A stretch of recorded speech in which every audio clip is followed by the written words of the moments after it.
Yeah, let's go. My name is Sheik Mozart and I'm here to explode important media topics with kids ministry pros. Whether you got a mega budget or just minimal dough, welcome to the Kids Church Visual Show. Hello and welcome to the Kids Church Visual Show with Sheik Mozart. I'm Sheik Mozart from Church Visuals. This is the show that wants to help you visually communicate the gospel to your kids. Today, we're going to be investigating the 5 most prominent types of kids' church visuals. What are they, and how do they fit into your kids' church? But first, we're going to go live to ask you, what are the 5 types of kids' church visuals? Here we go. What are the 5 types of digital kids' church visuals? Probably videos, slides. I'm trying to think like Sheik, so what would Sheik say? Digital kids church visuals? That's a tough one. Simple, effective. There's worship, there's message videos, like what you do in like a message. Ooh, okay. Object lessons, video. I don't even know. I have no idea as far as categorically. We're talking, man, I don't know. Can I get a hint? Like, give me some direction, because Yeah, I don't know. What are the 5 types or categories of digital kids' church visuals? The 5 types. Yeah. I would say worship lyrics. Okay. That's one. Bumper videos or transition videos. Okay, that's 2. Game resources like countdowns or visuals you have to use as games, like video games, things like that. That's 3 and 4. One more. Oh, wow. And then I would say something that has to do with the message. So biblical pictures or things about your stuff. Yeah, did I get it right? Okay, so here are the 5 types of kids' church visuals. Countdown, bumpers and transitions, games, teaching and stories, and worship videos. Countdowns. These are timer videos and are most often either 5-minute or 1-minute. You can use them to prepare your kids for service, as timers for games, to display how much time is left in a segment or activity, or any other way you need a clock that counts down. Bumpers and transitions. These are quick videos to use between segments or activities and are usually between 15 and 30 seconds long and no longer than 1 minute. They help get kids excited about what's coming up next, and they can help you to do some quick setup or teardowns in your teaching area. Games. These are videos or slides that create interactive and engaging segments in your kids' church service. Some of them can be played without someone leading them, and others require someone talking over them. Teaching and stories. These are videos that can teach or reinforce the themes, lessons, or Bible stories in your kids' church services. They come in all forms and lengths, from quick bits of information to short animated Bible stories to full teaching segments.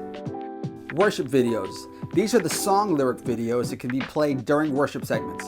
Depending on the musical ability of your worship leader or team, they might contain full vocals or just instrumentals. They can technically be used without someone leading, but they're most effective when there's someone guiding your kids through the song. These are the 5 types of kids' church visuals. We explore each of these in detail in other episodes. Hello, and welcome to the Kids Church Visual Show with Sheik Mozart, of course. I'm Sheik Mozart, and I've got somebody very special that we're going to be talking to today. Jamie Doyle is not only a veteran of children's ministry for 25 years plus. He's created resources and content and has written books. He is also the president of the Fellowship of Christian Magicians. Jamie, welcome to the show. Well, Sheik, thank you so much for inviting me. It's a real pleasure and a real honor. So thank you. I'm excited to be here. Yeah, I'm excited to kind of dig into the importance of visuals in kids ministry, especially from your perspective as a magician and as an entertainer. Yes, I'm excited. So I guess before we begin, tell us a little bit about your experience and your journey in ministry that led you to where you are now. Yeah, well, my journey in ministry actually started when I was a kid myself. I grew up in a very traditional kind of a church setting, very liturgical. There was not a lot of mention about having a relationship with Jesus. And so when I was about 10 years old, we had a children's evangelist that came through our town, came to a local church. Some people in our neighborhood invited me to come. And it was at that event where I saw them using all kinds of visual teaching, everything from puppetry and crazy characters and juggling and magic tricks, that kind of thing. That drew me in, and I gave my life to Jesus. Not only that, but my entire family came to the Lord through that. And when I was maybe a couple of days later, we were at the same event. It ran for several nights in a row. Several days into it, I said, one day that's what I want to do. What that guy is doing, that's what I'm going to do. I think that if more people my age could understand this is what a relationship with Jesus was like, they would want to have a relationship with Jesus. And so that's what drew me to using visual aids and wanting to sort of like embrace performance arts things, things that would grab the attention of other people. And so I've been at it since I was a kid.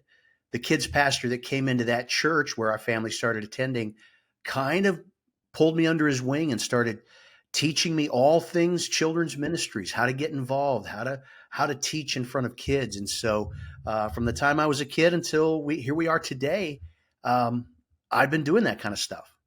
And in your start in kids ministry, how did you go from being a volunteer and being kind of trained by someone to eventually finding yourself in a ministry role?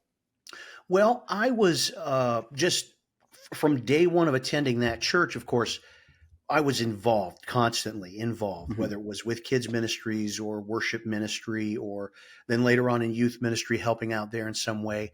When I got into Bible college, a pastor of a church, and I knew the pastor, asked me to come and start leading the children's church. So from the time that I was a freshman in college, I had a ministry position. It didn't pay great, but I was excited to be involved and excited to take on that challenge. And that's just sort of followed me from that point forward, and that opened a lot of doors for me to do ministry in a lot of unique settings. But it also allowed me to be in a place where I could experiment and try new things, fail at a few things, but get up and keep going. So if you're a pastor out there, let me encourage you. Take those young men and women under your wing. Let them try the new things. Let them fail once in a while, but keep encouraging them. But that was one of the things that kind of helped me, and it just encouraged me to just keep going. Tell me a little bit about the Fellowship of Christian Magicians, what it is, how it works, and your role within it. Sure. Well, I was introduced to the organization back when I was a teenager. My kids pastor was very much involved in that organization. And if you go back sort of to the early days of what I would call the modern kids church movement, it was when kids pastors kind of embraced the idea of we should have a kids church setting, but we need these visual teaching elements. Where do we go? And if you were to look at some of the early kids pastors in many of our movements, many of them got their start in the Fellowship of Christian Magicians. If you're a kids pastor out there and I mentioned some names, you would know who I'm talking about.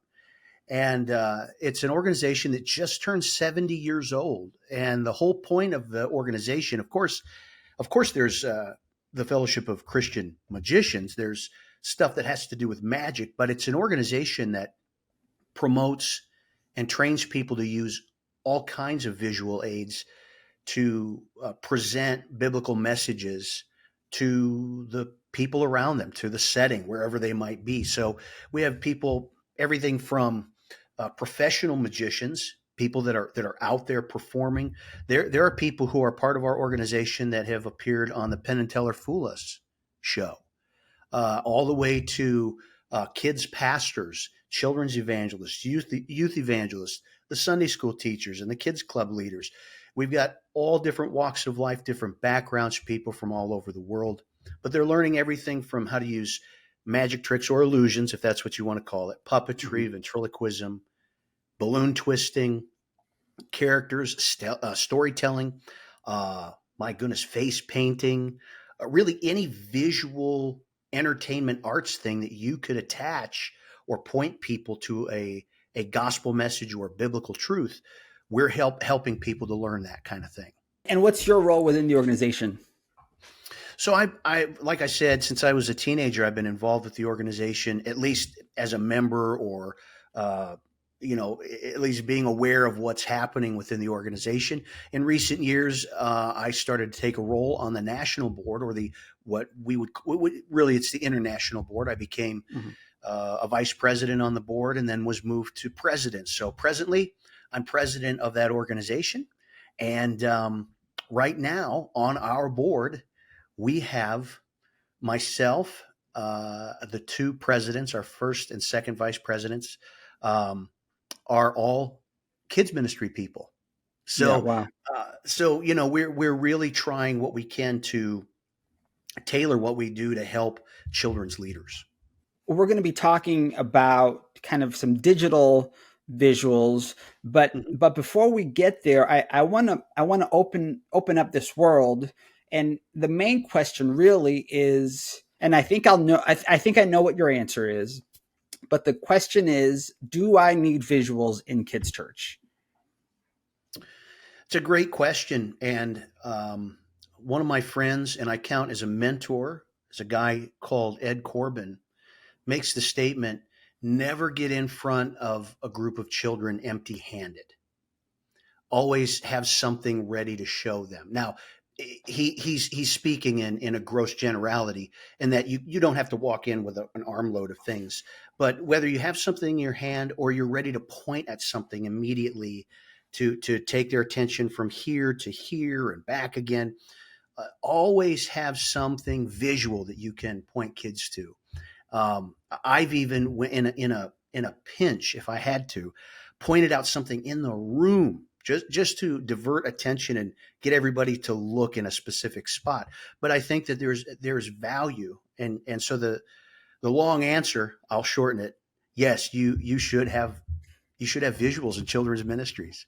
What kind of role does visuals, in a broad sense, what kind of role does that play in the impact that you make as a kids ministry leader or a kids pastor or a storyteller? What kind of impact does that have on the kids to whom you're ministering? Well, so if you're teaching visually, really what you're saying is you're teaching audibly and visually, because our kids are hearing you and seeing in some way. You're helping to create an experience, really. And when you think about it, kids remember experiences. And if you were to take a poll in your children's ministries, just get a group of people together, or tell you what, talk to some adults and ask them, from your childhood, who was the teacher that you remember that gave you just a positive experience? Who was the teacher that you liked, and why? And everybody will be able to give you an answer. Okay. Then you ask the question, who was the teacher that you did not like, and why? And what it comes down to is the experience that we had with them. One teacher created an experience. It wasn't just that they were nice or that they were funny. For some reason, they made that person feel special, welcoming, or welcomed. They made that person as a child feel like they mattered, like they were heard. They made them feel comfortable. This child had a positive experience. This adult as a child had a positive experience because they had an experience that was positive. On the other hand, if a teacher is rude or mean, or this just seems deliberate, that's an experience. So we relate to experiences. So the more that you can give kids a lasting experience, they're going to remember that, and they're going to be able to tie that to whatever it is that you were teaching about. So, they may not remember every key point that you make in your sermon, but they're going to remember the overall experience and be able to tie it to what you've been teaching them, the direction that you've been leading them. Yeah, brilliant. I love that answer so much, because I think visuals are important because the experience is important, and it's the Absolutely. experience that allows, if I'm in the room, if I'm a kid in the room, my relationship with Jesus may very well be dependent on the quality of that experience, and I feel like it maybe is unfair to tie such an eternal reality into such a temporal thing, but I think it's how we're wired as human beings. Oh, yeah, absolutely. Yeah. And I was going to say that, we live in a physical space. God has placed us here in a physical space. So the way that we learn is through our physical senses. So the more we can engage kids with those physical senses, that will open up the door to children having a spiritual experience. Because oftentimes you have to be able to have some understanding before you can make a decision about whether I follow Jesus or I decide to pray and talk to him about something that's really personal or really difficult to talk about or pray about. I have to have some understanding of what I'm doing so that I can feel convinced, yeah, this is what I want to do. As an 8-year-old child, I want to pray about that. I never thought that I was supposed to pray about that, but now I understand it. So, okay, I'm going to do that. So, the physical world around us, let's take advantage of it. God has given it to us. So let's take advantage of those opportunities to point kids in a spiritual direction. Yeah, definitely. Now, as a kids pastor, as somebody who's leading a kids ministry, how does digital video elements play into what you do as a kids pastor? Well, I tell you, what's great about digital media is that it helps us to create something that's cohesive. So whether we create something here in-house or we purchase something from an independent creative, Mm-hmm. we're able to create some ongoing themes or threads throughout. So if we're developing or we're wanting to do something with a specific series of lessons, so we just finished with a series of lessons all about the Holy Spirit. And what was helpful is I certainly have a lot of material on teaching kids about the Holy Spirit, about the nature of God from that perspective, how to experience the Holy Spirit. So I have a lot of that material, but I want to make sure that all of the parts and pieces seem like they go together. So a digital piece or element that runs throughout those lessons, throughout the series, can help make sure that those things and those ideas are all tied together. The other thing is that it's a great way to sort of break up the there can be, as much as you want to make things visual, there can be a monotony especially if it's just a one person teaching the kids. If you're one person, God bless you. And let me encourage you to find more people to come alongside you. But the reality is, in kids ministry, we know what it's like. Sometimes we are the one. And it helps to have those moments where we can stop what we're doing and say, hey, take a look at this. I want you to watch this. And we're able to use a video clip, a 2 to 3 minute thing, and then come back and piggyback off of what was just done. What's great is sometimes kids relate oftentimes to characters, whether they're live or they're via video. They will relate to a character and assume that character might know more than I do. So I'm able to point back to the specialist or the expert and say, well, our friend on the video just said this. What do you think of that? And I'm able to engage kids in a conversation because they just heard from somebody different that seems like an expert. So that's why I love digital media because there's so much you can do with it. You can find ways to really make it a really nice marriage between what's happening live versus what you can do visually, digitally. And not only that, it's a very modern thing to have that can make any place, any setting, any venue feel modern. How do you go about planning your service, and specifically, how do you decide what kind of media pieces you're going to use and where you're going to put them? Oh, that's a good question. I think there are certainly some. There are certainly some common places that we're always going to have media as part of that. We're always going to have a logo that depicts the series or the topic that we're talking about. That's always going to be available. And throughout our time with the kids, if nothing else is happening, that's on the screen. Or we're always going to have a visual for our scripture verse for the day. We're also going to try and find at least one video element that we can show that backs up what we're saying, whether it introduces the idea or maybe backing up isn't the right thing to say first. It introduces the idea, backs up the idea, or helps us review the idea. So we want to find at least one video element. And it could be anything from somebody that is doing an interview on the spot to finding a clip from a live action Bible, drama or something that helps us point kids that direction. So we choose those things that are going to help us enhance what we're already supposed to be teaching the kids to begin with. How did you develop that philosophy on media usage? Okay, so without naming any names, or sounding really critical, because I'm not. I really am not. Sure. Every church is different, and every setting has a different need, and every teacher, every children's leader are at different levels and have different preferences, and that's fine. That's good. But we sort of had this moment, and man, if you want to do an entire episode about this and create a lot of controversy, I'd be happy to talk about it. But I think we went through a moment in children's ministries where we were inundated with curriculum that was media-driven curriculum. And there was, even if it was not designed to be this way, a lot of children's leaders took that to mean low to no prep.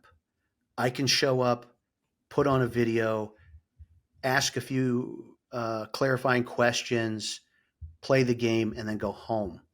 And I don't think a lot of those curriculums, that was what was intended. But because it was kind of advertised as, hey, this is media, it's a media-led, media-driven curriculum, I think a lot of children's leaders went, great. I have so many other things going on that they as a default said, let's just do that and just throw it at teachers and people. And we didn't really emphasize the idea of make sure you're prepping ahead of time, make sure you're studying the Word of God, and make sure you're the one that the kids know. You're the one that's leading them, guiding them, pastoring them, loving them, directing them in prayer, all these different things.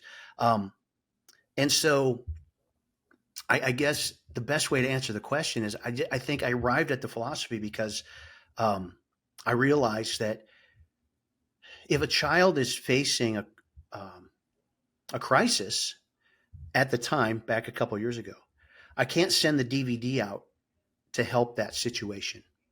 And the same thing's true today. I can't just send them a download that's going to help them as best as somebody like me, not because I'm great, but because I'm a human and because they know that I love them and they know that I'm going to come alongside of them.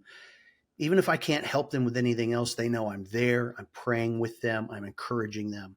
So the reason that I arrived at that philosophy is because I think that there needs to be a healthy balance of the modern, the fun, the excitement. But when it comes down to it, if I'm their leader, if I'm their pastor, if I'm their ministry director, they're going to look to me for guidance and help and that pastoral care. But let me just say this. You can't send the object lesson in your place either. You can't send the magic trick in your place.